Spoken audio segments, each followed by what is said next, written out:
और अब आपको दिखाते हैं कैसे सीरियल आतंकी हमलों से दहल गया है रूस।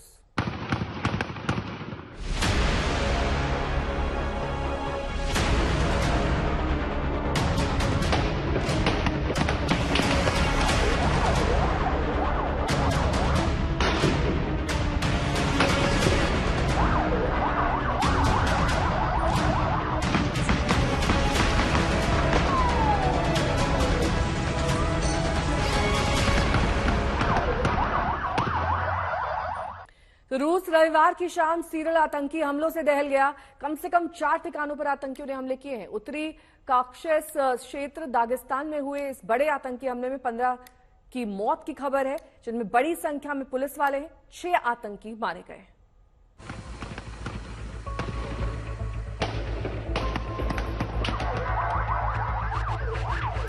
जब दहल गए रूस के 2 शहर,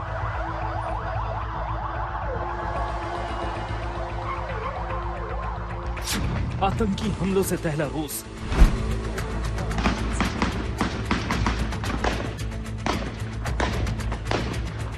चर्च यहूदी मंदिर आए निशाने पर। पुलिस पर आतंकियों का सीधा हमला।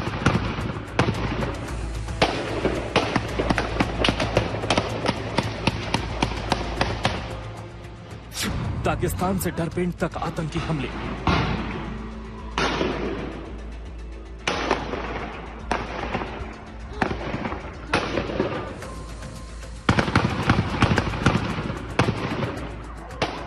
रूस के दागिस्तान में डरपेंट और माकचकाला शहरों की ये तस्वीरें दहला देने वाली हैं।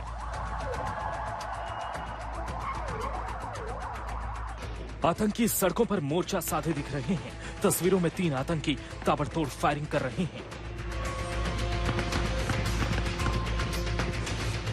ये पहला आतंकी है, ये दूसरा और ये तीसरा। तस्वीरों में 3 ही आतंकी कैद हुए, लेकिन आतंकियों की तादाद ज्यादा थी क्योंकि रूसी सुरक्षा बलों ने 6 आतंकियों को मार गिराया।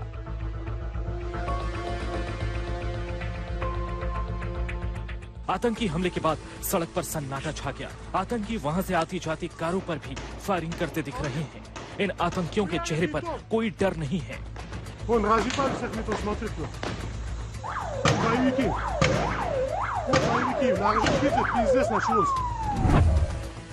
रूस में रविवार की रात दागिस्तान में कुल 4 जगहों पर हमले हुए। निशाने पर आए 2 चर्च, एक यहूदी सिनेगॉग यानी मंदिर और एक पुलिस पोस्ट। हमले के बाद डरपेंट के इस सिनेगॉग में भीषण आग लग गई।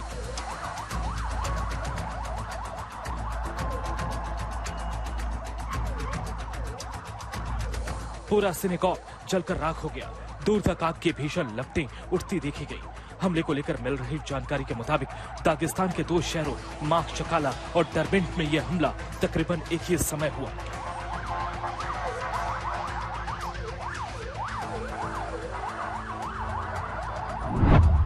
इसके अलावा 2 ऑर्थोडॉक्स चर्च में भी आतंकियों ने हमला किया। इनमें से एक चर्च के पादरी का तो आतंकियों ने गला काट डाला।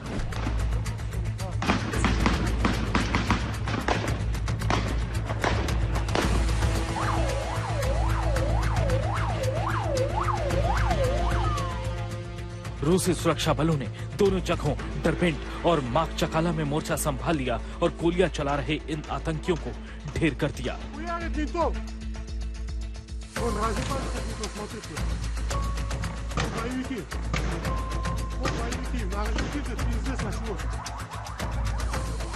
कुछ ही घंटों के बाद रूसी सुरक्षा बलों ने ऐलान कर दिया कि एंटी टेररिज्म ऑपरेशन खत्म हो गया है।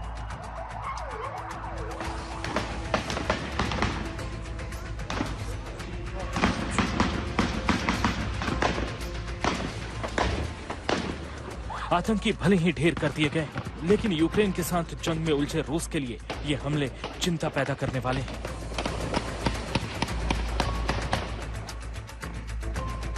ब्यूरो रिपोर्ट आज तक।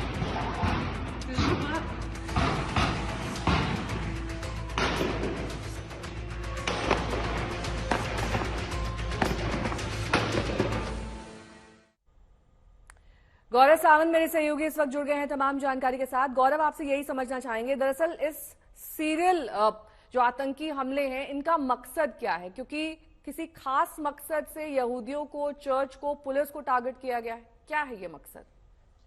ये दागिस्तान का मुस्लिम बहुल इलाका है जहां पर यह आतंकी हमला हुआ और एक नहीं, 2 चर्च, 2 सिनेगोग और एक पुलिस पोस्ट को निशाना बनाया गया, जिसमें खबर अभी तक ये है कि 6 आतंकवादी मारे गए हैं, 7 पुलिस वाले मारे गए हैं। कुल मिला के 15 लोगों की मौत की पुष्टि तो कर दी गई है, लेकिन अभी भी कोम्बिंग ऑपरेशन इस इलाके में चल रहे हैं। रूस ने अब औपचारिक तौर पर इसे एक अंतर्राष्ट्रीय आतंकी संगठन की साजिश और आतंकी हमला करार दिया है। लेकिन क्या इसे मार्च में जो मॉस्को में आतंकी हमला हुआ था, जिसमें लगभग 150 लोग मारे गए थे और वो इस्लामिक स्टेट ISIS का आतंकी हमला था, उसके साथ जोड़कर देखा जा रहा है, या फिर अभी जो 6 शव मिले हैं उनकी पड़ताल हो रही है, उसके बाद और जानकारी निकल कर आएगी। हालांकि इंटेलिजेंस इनपुट्स इस तरह के थे कि रूस पर आतंकी हमला हो सकता है, खासतौर पर उस समय जब रूस यूक्रेन के साथ युद्ध में उसकी सेना और उसके सुरक्षा बल पूरी तरह से तैनात है। ऐसे में आंतरिक सुरक्षा रूस की बुरी तरह प्रभावित हो रही है। पहले मॉस्को में आतंकी हमला, अब दागिस्तान में हमला और अब इस तरह की आशंका कि रूस को अंदर से ही हिलाने की और साजिशें हो सकती है। तो रूस के लिए इस समय बहुत चुनौतीपूर्ण स्थिति है, जहां कहा यह जा रहा है कि जो कट्टर इस्लामिक आतंकवाद है, चाहे वो इस्लामिक स्टेट का हो या फिर कुछ और जो सेपरेटिस्ट ऑर्गेनाइजेशंस हैं, उनके खिलाफ अब रूस की सेना और पुलिस बड़े ऑपरेशंस चलाएगी। ठीक है, बने रहिए हमारे साथ। इस बीच दागिस्तान में जो आतंकी हमले हुए हैं, इनकी नई तस्वीरें आई हैं और इन तस्वीरों में हम आपको दिखाएंगे कैसे आतंकियों और सुरक्षा बलों के बीच गोलीबारी हो रही है। वीडियो में सुरक्षा बल के जवान सीढ़ी की आड़ लेकर पोजीशन लेकर खड़े हुए हैं। तो दागिस्तान में चर्च पर हमला हुआ है, आतंकियों के निशाने पर पुलिस, जिसमें 6 हमलावरों को ढेर किया गया। रूस के 2 शहरों पर भी हमला किया गया, जिसमें यहूदियों पर गोलीबारी की गई। दागिस्तान में जो चर्च पर हमला हुआ उसमें 15 लोगों की जान चली गई है, कई लोग घायल हुए हैं।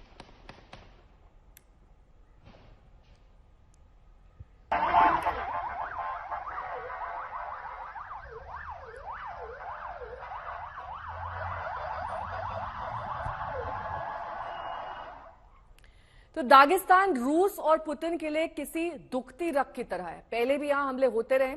इस बार हमला यहूदियों के उपासना स्थल, सिनेगॉग, 2 चर्च और एक पुलिस पोस्ट पर हुआ है। अभी किसी ने हमलों की जिम्मेदारी तो नहीं ली है, लेकिन हमलों के सुराग दागिस्तान के अतीत में छिपे हो सकते हैं।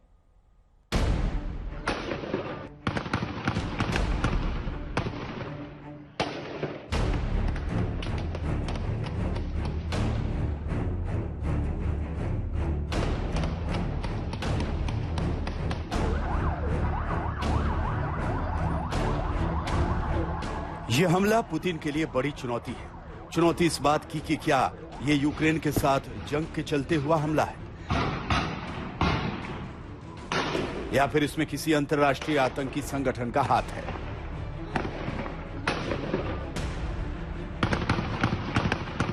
यह हमला ऐसे वक्त में हुआ है जब रूस 850 दिन के बाद भी यूक्रेन की जंग से निकल नहीं पाया है। रूस लगातार यूक्रेन पर हमले कर रहा है।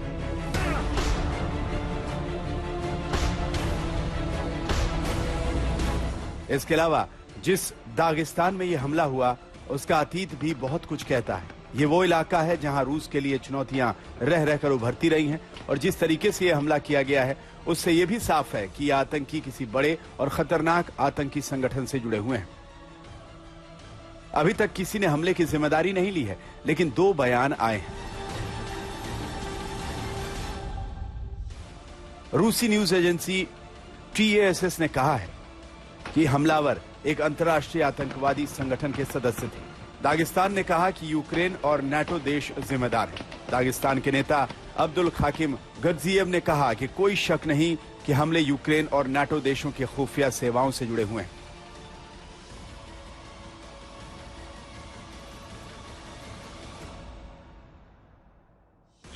रूस में आतंकी हमले को लेकर यूक्रेन की तरफ से अभी कोई बयान नहीं आया है। सीधे तौर पर रूस ने अभी यूक्रेन का नाम भी नहीं लिया है। अब आपको दागिस्तान के बारे में बताते हैं। हो सकता है कि इसके अतीत, वर्तमान और भूगोल में हमले का राज छिपा हो।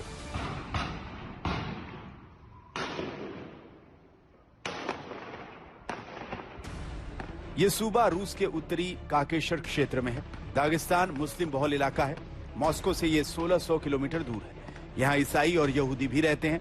यहूदियों के लिए पवित्र जगह है। यहाँ फिलिस्तीन के समर्थन में भी उग्र प्रदर्शन हुए थे। इससे पहले दागिस्तान की राजधानी माक्शाकला में बीते साल अगस्त में भी हमला हुआ था। ये तब की तस्वीरें हैं। तब भी यहाँ भारी नुकसान हुआ था।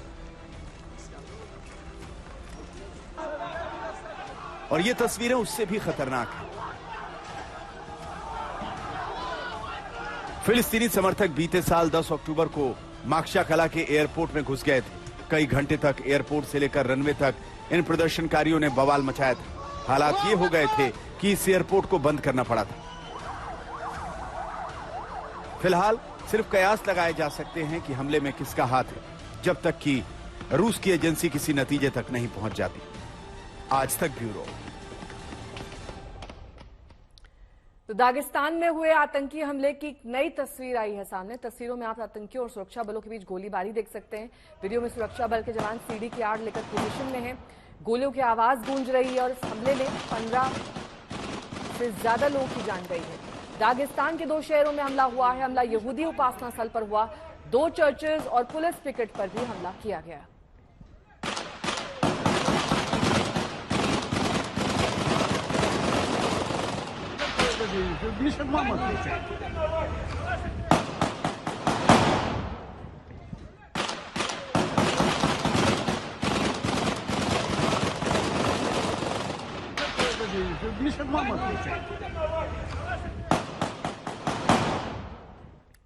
वहीं रूस के राष्ट्रपति पुतिन 6 साल का नया कार्यकाल ले चुके हैं, लेकिन हाल ही के घटनाक्रम ऐसे हैं जो उनकी चुनौतियों में इजाफा कर रहे हैं। यूक्रेन की जंग ने उनको बुरी तरह उलझा दिया।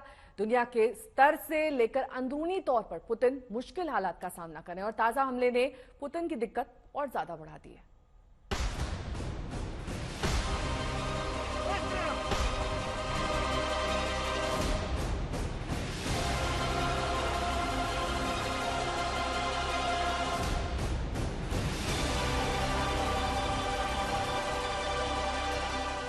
रूस के ताकतवर राष्ट्रपति पुतिन, जिन्होंने रूस को दुनिया की एक बड़ी ताकत बना दिया है।